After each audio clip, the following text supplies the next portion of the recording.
Good afternoon. My name is Jordan Taberner, and for my signature assignment, I chose von Willebrand disease, which is a hereditary bleeding disorder of platelets-mediated clotting. For my presentation outline, everything that I'll be going over today, the genetic cause, the chromosome and gene inheritance, AI risk models. For demographics, who is affected, US versus global incidence. For anatomy, organ systems, tissues involved in clotting, the physiology and symptoms, how normal clotting is disrupted, signs and outcomes, the diagnosis, treatment, and AI testing, therapies, and AI-assisted care is everything that I'll be going over in this presentation. What causes von Willebrand disease?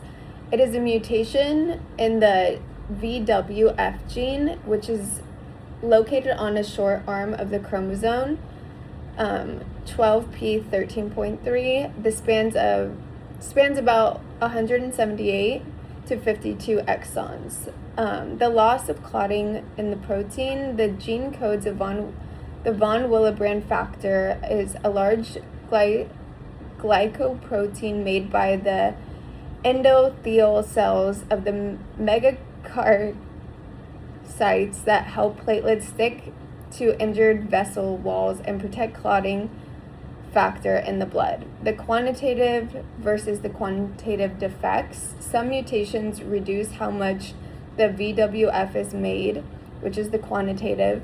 Others change how well it functions. This distinction defines the diesel's three major types.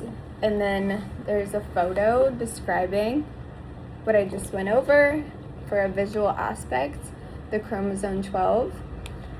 For the etiology is the inheritance patterns in the AI risk assessment. For type 1 is the autosomal dominant. It's the partial deficiency, mildest and most common form, and it's about 85% of the cases. Type 2 is mostly dominant. It's the 2N and it's recessive. The VWF is present but functions abnormally. And type 3 is the autosomal recessive, near total absence, so like none, and it's the most severe form. For AI models of genetic risk assessment, researchers have mined large population genomes databases such as the Genome AD to catalog thousands of these gene variants and flag which ones are likely pathogenic. Separately, machine learning models including random forest and gradient boosting algorithms. So it can vary depending which type 1, type 2, or type 3 you have. And it's helping to close the gap between the disease's true prevalence and how often it's actually diagnosed correctly. Who is affected? 1% of the US population has this von Willebrand disease, and about 3.2 million people. 1 in 3 people are diagnosed patients seen in the US of hemophilia treatment centers is male. 16 years is the average delay between symptoms onset and diagnosis in women. So we as women definitely get misdiagnosed. Von Willebrand disease isn't something, even if we fit like 5 out of the 6 characteristics of symptoms, we will be diagnosed. And it takes about 16 years to change our diagnosis. The von Willebrand disease occurs equally in men and women since it's inherited on chromosome 12 and it's an autoimmune, not a sex chromosome. Women are more likely to notice and report symptoms because of heavy menstrual bleeding and bleeding after childbirth, which is why more women appear in treatment centers.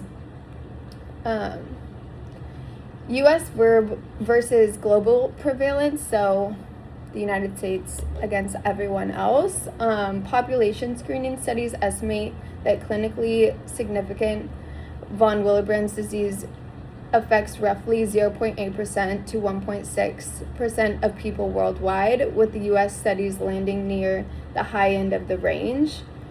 The registry data that only counts formally diagnosed cases tells a very different story. The global average is closer to just 26 cases per million people, showing how widely underdiagnosed the von Willebrand disease remains.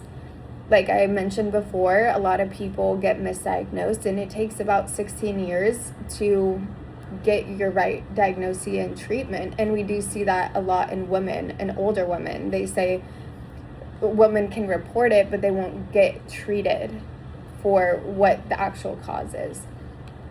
Within the US, most diagnosed patients are recorded as white, with smaller shares among Black and Hispanic populations. The gap in research is attributed more to unequal access to healthcare and testing than to true differences in the prevalence. So it's not that Black and Hispanic people do not have this disease, but with the separation socially, we don't see high numbers getting reported. Organ systems involved is the vesicular endothelium, the platelets, bone marrow, and mucous membranes and skin. Von Willebrand disease centers in cardiovascular systems, specifically the blood vessel lining and the blood itself, but it affects the surface throughout the body wherever small vessels are injured. The primary hemostasis, the platelet plug, below is the diagram to have a visual representation of what's going on. When a vessel is injured, von Willebrand unfolds and anchors to expose the collagen, forming a molecule bridge that captures passing through platelets. The platelets aggregate to form a plug, while the von Willebrand also shields the factor, allowing the clotting to cascade to reinforce in the seal.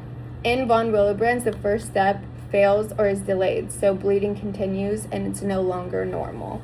So this is the diagram to show what happens when you have von Willebrand disease, and why you're not clotting and you continue to bleed. How normal clotting is disrupted. With too little functional von Willebrands, platelets cannot adhere efficiently to injured vessels, like we just went over, normally stabilized, and then it degrades faster than it should. The result is a prolonged through usually mild bleeding tendencies rather than a total inability to clot. The common signs and symptoms is frequently prolonged nosebleeds, easy bruising, and minimal trauma. So you will see that a lot in like older demographics. I'm not sure if your grandpa has ever bumped his arm on the table and then it's this huge bruise and it's continuously bleeding, or you'll see a lot of old people have a lot of band-aids. And this is a common symptom of what they're dealing with. Heavier prolonged menstrual periods. So just because we see it in the elderly doesn't mean that you don't get diagnosed when you are younger. And this can affect women's menstrual cycles severely, and it can cause a lot of collateral effect. A lot of them will get diagnosed with like anemia and get treated for that, which can help symptoms, but it's not the source of the cause. Prolonged bleeding from cuts, dental work, or surgery. So this is something that like your primary care would have to make sure like you are cleared to go under surgery, or they would have to take special protocol because of your underlying diagnosis if you ever had to get surgery done. Blood and stool and urine, it's way less common, but it can happen to you, and that can also lead down like a misdiagnosis. And excessive bleeding after childbirth, which we have gone over. Symptoms occur because the clotting deflects and affects mucous membranes and skin most visibly, areas that are abundant small vessels and frequent minor trauma. So just like hitting yourself against running into something, and it will be this continuous trauma to the skin, and it will be hard for your body to understand what's going on and how to stop the bleeding. The long-term consequences and outcomes, if it is left untreated, repetitively or severe bleeding episodes can lead to iron deficiency and anemia, joint bleeding, and severe, which is the type 3, cases and dangerous blood loss during surgery, dental work, or childbirth. The diagnostic delay, because symptoms are often mild, many patients, especially women, go undiagnosed for years. One CDC survey found the average 16-year gap between symptoms onset and diagnosis, which we have gone over, and the prognosis with the appropriate management. Von Willebrand's disease is rarely life-threatening. It is a lifelong condition, but most people with type 1 disease lead normal lives and only occasional treatment before procedures. How von Willebrand's disease is diagnosed is your bleeding history, screening labs, von Willebrand specific testing, and multi-timer genetic analysis. The medical management is desbrossin, the DDAVP. It's a first-line therapy for type 1 and type 2 patients. This triggers a release of stored von Willebrand form vessel walls given by an injection or a nasal spray before minor procedures. The factor replacement therapy is plasma. It concentrates for patients who don't respond to the DDAVP, which is the first one. And this is mainly for the type 3, the severe cases, before like major surgeries. And the antifibrolytics medications, which is a medication to prevent the clot breakdown, often used for dental work or the heavy menstrual bleeding. Side effects, the DDAVP can cause water retention and which is rarely, low sodium levels, so fluids are restricted after dosing. Plasma treatment products can carry a small risk of infection, though modern viral inactivation has made this rare. The VWD itself is not curable, but is manageable, like we went over, and it's a lifelong condition, and treatment is typically used only around bleeding episodes, procedures, rather than continuously. This isn't something you have to treat daily, but when things come up in your life, it is something you cannot be ignorant towards. For diagnosis and treatment planning, machine learning models, and this is for AI, machine learning models include random forest and gradient boosting algorithms, have been trained on real-world health insurance claims data to flag patients who visit and symptom patterns closely resemble diagnosis of von Willebrand's disease cases, helping identify people who are symptomatic but undiagnosed. And on the genetic side, large-scale populations genome databases are minded to catalog which von Willebrand's disease gene variant are likely pathogenic, supporting more than precise molecule diagnosis and family risk assessment. So they're going over if this is a recessive gene and something that you can give to your kids. And these are my references. Thank you so much for listening.